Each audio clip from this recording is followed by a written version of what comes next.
અગાઉ આપણે વાત કરી એ પ્રમાણે ગિબ્સ ડ્યુહેમ સમીકરણ જે છે એ તાપમાન અને દબાણ બંને ઉપર આધાર રાખે છે. તેમાં દબાણ સાથે રાસાયણિક પોટેન્શિયલમાં થતો જે ફેરફાર છે એ રાસાયણિક પોટેન્શિયલની વ્યાખ્યા મુજબ આ પ્રમાણે જોવા મળે છે. તો dg divided by dni Tpn1n2 up to ni, એને આપણે મ્યુ આઈ તરીકે રાસાયણિક પોટેન્શિયલ તરીકે એને ઓળખીએ છીએ. સમીકરણ 1નું દબાણના સંદર્ભમાં વિકલન જ્યારે કરવામાં આવે ત્યારે d2g divided by dni into dp, અહીંયા દબાણને આપણે વિકલન કર્યું છે તો તાપમાનને અચળ રાખવાનું છે, is equal to d mu i divided by dp, અહીંયા મ્યુ આઈ છે તો એના માટે વિકલન કર્યું તો આપણને આ સમીકરણ મળે છે. હવે એ જે સમીકરણ 2 છે એની અંદર dg divided by dp Tn1 n2 up to is equal to capital V આપણે ધારીએ છીએ તો એ આપણને સમીકરણ 3 મળે છે. હવે સમીકરણ 3નું આપણે ni ના સંદર્ભમાં વિકલન કરીએ તો ni ના સંદર્ભમાં વિકલન કરવામાં આવે તો d2g divided by dp into dni is equal to dv divided by dni Tn1 n2, એ પ્રમાણેનું સમીકરણ આપણને પ્રાપ્ત થાય છે. હવે આપણને જે અહીંયા આ v જે આપણે ધારણ કર્યો છે એની વ્યાખ્યા ઉપરથી આપણને આવા પ્રમાણે સમીકરણ મેળવી શકાય કે d2g divided by dp into dni is equal to vi bar, એવું સમીકરણ આપણને મળે છે. એ સમીકરણ આપણા માટે 5 છે. હવે આપણે સમીકરણ 2 જે છે એ અને સમીકરણ 5ને આપણે સરખાવીએ તો સમીકરણ 2ની અંદર જે કિંમત આપણને મળેલી છે એ સમીકરણ બરાબર vi બાર, એવું સમીકરણ આપણે લઈ શકીએ, કેમ કે આ જે બાબત છે એના બરાબર આપણે vi બાર લઈએ છીએ અને આ જે સમીકરણ છે એ આપણે એઝ ઇટ ઇઝ મૂક્યું છે. તો d mu i divided by dp Tn1 n2 up to vi bar, એવું સમીકરણ 6 મળે છે. તો જ્યાં vi ઇઝ ઇક્વલ ટુ આઈમાં ઘટકનો જે આંશિક મોલર અચળાંક તરીકે જેને ઓળખવામાં આવે છે, તો ગાણિતીય રીતે જે v છે એ આપણે આ પ્રમાણે ગણતરીમાં લઈ શકીએ કે v ઇઝ ઇક્વલ ટુ કૌંસમાં n1 plus n2 up to ni RT divided by p, આ v માટેનું કિંમત છે જેને આપણે સમીકરણ 7 તરીકે લઈએ. હવે ni ના સંદર્ભમાં જ્યારે વિકલન કરવાનું હોય ત્યારે dv divided by dni Tpn1 n2 up to ni is equal to RT divided by p, એવું સમીકરણ આપણને 8 મળે છે. હવે એની વ્યાખ્યા અનુસાર આપણે dv divided by dni Tpn1 n2 is equal to vi bar, એ સમીકરણ આપણને 9 મળે છે. હવે આપણે સમીકરણ 9 જે છે એના ઉપરથી સમીકરણ 9ની કિંમત જે આપણને મળી એ સમીકરણ 8માં જ્યારે મૂકીએ ત્યારે vi બાર બરાબર RT ડિવાઇડેડ બાય p, એવી કિંમત આપણે મેળવી શકીએ. અને એ જે સમીકરણ આપણું છે એ સમીકરણ 10 છે. તો સમીકરણ 6 અને 10ને સરખાવવા માટે નીચે પ્રમાણે આપણને d mu i divided by dp Tn1 અને n2 મળે છે, તો is equal to RT divided by p મળે છે, તો ઇઝ ઇક્વલ ટુ એ જે સમીકરણ 11 મળે છે. હવે સમીકરણ 6 અને 11ને દબાણ સાથે રાસાયણિક પોટેન્શિયલમાં થતો ફેરફાર દર્શાવવામાં આવે તો આપણને સમીકરણ છે નીચે મુજબ આપણે લખી શકીએ છીએ. તો d mu I is equal to vi bar dot dp, એ સમીકરણનું જ્યારે આપણે સંકલન કરીએ ત્યારે સંકલનની નિશાની મૂકીએ તો d મ્યુ આઈ સંકલન ઇઝ ઇક્વલ ટુ સંકલન vi બાર dp, એ સમીકરણ આપણને 12 મળે છે. હવે સમીકરણ 12ની મદદથી આપણે ઘન, પ્રવાહી અને વાયુ પદાર્થના માટેના રાસાયણિક પોટેન્શિયલની ગણતરી કરી શકીએ છીએ. અહીંનો અચળાંક બદલાતા આ જે મ્યુ આઈ જે છે એ પ્રમાણે રાસાયણિક પોટેન્શિયલનું ગણતરી આપણે કરી શકીએ છીએ. એ સિવાય એક અગત્યનું સમીકરણ છે ડ્યુહેમ માર્ગ્યુલસ સમીકરણ. તો ડ્યુહેમ માર્ગ્યુલસ સમીકરણ જે છે ઘણી વખતે પરીક્ષામાં પૂછાયેલું છે.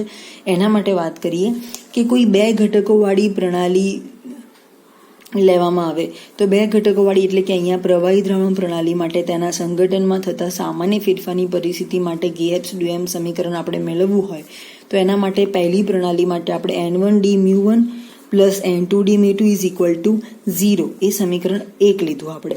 હવે આપણે 2 ઘટકવાળી પ્રણાલી લીધી છે તો એના માટે જ્યાં n1 n2 ઘટક 1 અને 2ના મોલ છે, મ્યુ1 અને મ્યુ2 રાસાયણિક પોટેન્શિયલ ઘટક 1નો રાસાયણિક પોટેન્શિયલ અને મ્યુ2 ઇઝ ઇક્વલ ટુ ઘટક 2નો રાસાયણિક પોટેન્શિયલ. હવે સમીકરણ 1ને આપણે n1 પ્લસ n2 વડે ભાગાકાર કરીએ તો આ n1 divided by n1 plus n2 d મ્યુ1 એઝ ઇટ ઇઝ અચળાંક છે plus n2 divided by n1 plus n2 d મ્યુ2 ઇઝ ઇક્વલ ટુ 0. હવે આ જે સમગ્ર સમીકરણ છે એના સંદર્ભમાં આપણે n1 અને કેપિટલ n1 અને કેપિટલ n2 એ રીતે આંશિક મોલ લઈ લઈએ તો આંશિક મૂળના સંદર્ભમાં આખા સમીકરણ બરાબર કેપિટલ N1 d μ1, આ આખા સમીકરણ બરાબર N2 d μ2 is equal to 0 મળે છે. એ આપણા માટે સમીકરણ 2 છે. દ્રાવણમાંના કોઈપણ ઘટકના રાસાયણિક પોટેન્શિયલનું તાપમાન કુલ દબાણ અને દ્રાવણના સંગઠન ઉપર આધાર રાખે છે. જો તાપમાન અને દબાણ અચળ રાખવામાં આવે તો રાસાયણિક પોટેન્શિયલ ફક્ત સંગઠન વડે નક્કી કરવામાં આવે છે. હવે સંગઠનમાં થતો અતિ અલ્પ ફેરફાર આપણે નોંધવો હોય તો d μi is equal to d μi divided by dni Tp અને ઇન્ટુ dni વડે આપણે એનું વિકલન કર્યું કે d μi ની આ કિંમત સમીકરણ 2 માં મૂકીએ તો આપણને d μi જે છે સમીકરણ 2 ની અંદર આપણે એની કિંમત મૂકીએ તો આપણને આ પ્રમાણે સમીકરણ મળે n1 d μ1 divided by dn1 Tp dot dn1 એ પ્રમાણે n2 માટેની પ્રણાલી ઇઝ ઇક્વલ ટુ 0. તો આ જે સમીકરણ છે એની અંદર આપણે d μ1 divided by d ln n1 Tp અને dn આ n1 ને આપણે એની અંદર ગુણી દીધા, એ પ્રમાણે અહીંયા n2 ને એની અંદર ગુણી દીધા તો આપણને આ પ્રમાણેનું સમીકરણ મળે છે. તો હવે એ જ સમીકરણને આપણે ફરીથી સાદુરૂપ આપીએ તો આ પ્રમાણે સાદુરૂપ આપી શકાય કે હવે n1 plus n2 is equal to 1 છે તો એ સમીકરણ 5 છે. હવે સમીકરણ 5નું આપણે વિકલન કરીએ તો વિકલન માટે dn1 plus dn2 is equal to 0 મળે. તો એના ઉપરથી 0 છે એટલા માટે dn1 is equal two minus dn2 મેળવી શકાય. એ સમીકરણ 6 છે. હવે આ જે કિંમત આપણને મળી એ સમીકરણ 4 માં મૂકીએ તો સમીકરણ 4 માં એક કિંમત મૂકવામાં આવે તો d μ1 divided by d ln n1 Tp minus d μ2 divided by d ln n2 Tp is equal to 0. તો ગ્રીવ્સ ડુહેમ સમીકરણનું આ એક સ્વરૂપ છે. હવે પ્રવાહી દ્રાવણમાં રહેલા કોઈ પણ ઘટકનું રાસાયણિક પોટેન્શિયલ દર્શાવતું જો સમીકરણ મેળવવું હોય તો μi is equal two μi star plus RT ln Fi, જ્યાં Fi જે છે એ ફ્યુગેસિટી દર્શાવે છે. પ્રવાહી અથવા બાષ્પ ફેઝના કોઈ પણ ઘટક માટે કે જેની સાથે તે સંતુલનમાં છે તેની ફ્યુગેસિટી એક અચળાંકનું નામ છે અને μi સ્ટાર જે છે અચળ તાપમાને પદાર્થ માટેનો અચળાંક છે. હવે સમીકરણ 8નું અચળ તાપમાને આપણે વિકલન કરીએ તો d μi is equal to RT dln Fi એ પ્રમાણે કિંમત આપણને મળે. તો એ જે થયું આપણા માટે સમીકરણ 9 મળે છે. આ કિંમત સમીકરણ 7 માં આપણે મૂકીએ. સમીકરણ 7 ની અંદર d μi માટેની જે કિંમત છે એની અંદર આપણે મૂકીએ તો અહીંયા RT dln F1 divided by dln n1 Tp is minus RT dln F2 divided by dln n2 Tp is equal to 0. RT જે છે બંને બાજુથી માઇનસ અને પ્લસ છે એટલે બંને બાજુથી નીકળી જશે તો dln Fi divided by as it is સમીકરણ આપણને મળશે. બરાબર 0 છે એટલે બરાબરના સંદર્ભમાં આ બંને પદ આપણે મેળવી શકીશું.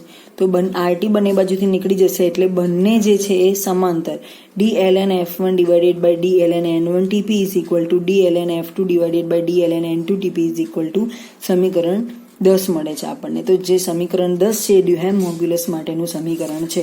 એને આપણી ભાષામાં લખવું હોય તો સમીકરણ 10 જે છે બે ઘટકો ધરાવતા કોઈ પણ પ્રવાહી દ્રાવણ માટે વાપરી શકાય છે. એ દ્રાવણ આદર્શ હોય કે ના હોય આપણે એ સમીકરણને વાપરી શકીએ છીએ. જો બાષ્પ આદર્શ વાયુ તરીકે વર્તી હોય તો સમીકરણ 10માં દરેક ઘટકની ફ્યુગેસિટી ના બદલે એનું વિભાગીય દબાણ મેળવવામાં આવે છે. વિભાગીય દબાણ એટલે જ્યાં ફ્યુગેસિટી માટે F1 અથવા તો Fi વાપરેલું છે એના બદલામાં આપણે P1 અને P2 વાપરીશું અને P1 અને P2 જે છે અનુક્રમે આંશિક બાષ્પ દબાણ તરીકે ઓળખાય છે, જે ઘટક 1 અને બેના આંશિક બાષ્પ દબાણ તરીકે લેવામાં આવે છે. તો આટલો ફરક છે. બાકી સમીકરણ 10 જે છે એને આપણે ડ્યુહેમ મોડ્યુલસ સમીકરણ તરીકે ઓળખીશું. એ સિવાય બીજા એક શોર્ટ ક્વેશ્ચનની ચર્ચા કરી લઈએ તો જો રાઉલ્ટનો નિયમ દ્વિઘટકીય આદર્શ દ્રાવણના મિશ્રણના કોઈ એક ઘટકને કોઈ પણ સાંદ્રતાની હદમાં લાગુ પાડી શકાતો હોય તો તે બીજા ઘટકને પણ લાગુ પાડી શકાય. તો એને સાબિત કરવાનું છે કે ધારો કે રાઉલ્ટનો નિયમ દ્વિઘટકીય આદર્શ દ્રાવણમાં ઘટક એકને લાગુ પડે છે એવું આપણને આ વિધાનમાં આપ્યું છે. તો રાઉલ્ટના નિયમ પ્રમાણે F1 is equal two F10 x1 સમીકરણ 1 છે. હવે બંને બાજુ આપણે લોગ લઈ અને વિકલન કરીએ. લોગ લેવા માટે આપણે ln વડે ગુણાકાર કરીએ અને વિકલન એટલે d વડે ગુણાકાર. તો d ln F1 is equal to d ln x1 મળે છે. અચળ પદાર્થનું વિકલન કરી શકાય નહીં તો એના માટે પછી સમીકરણ 2 મળે છે આપણને. આ બંનેનો ભાગાકાર લઈએ is equal to 1 d ln F1 divided by d ln x1. જે Fi0 છે આપેલા તાપમાને અને બાષ્પ દબાણે અચળ છે. હવે ડ્યુહેમ મોર્ગ્યુલસ સમીકરણ માટે આપણે તારવીએ તો આપણે સમીકરણ તારવ્યું છે કે dln f1 divided by dln x1 dln f2 divided by dln x2.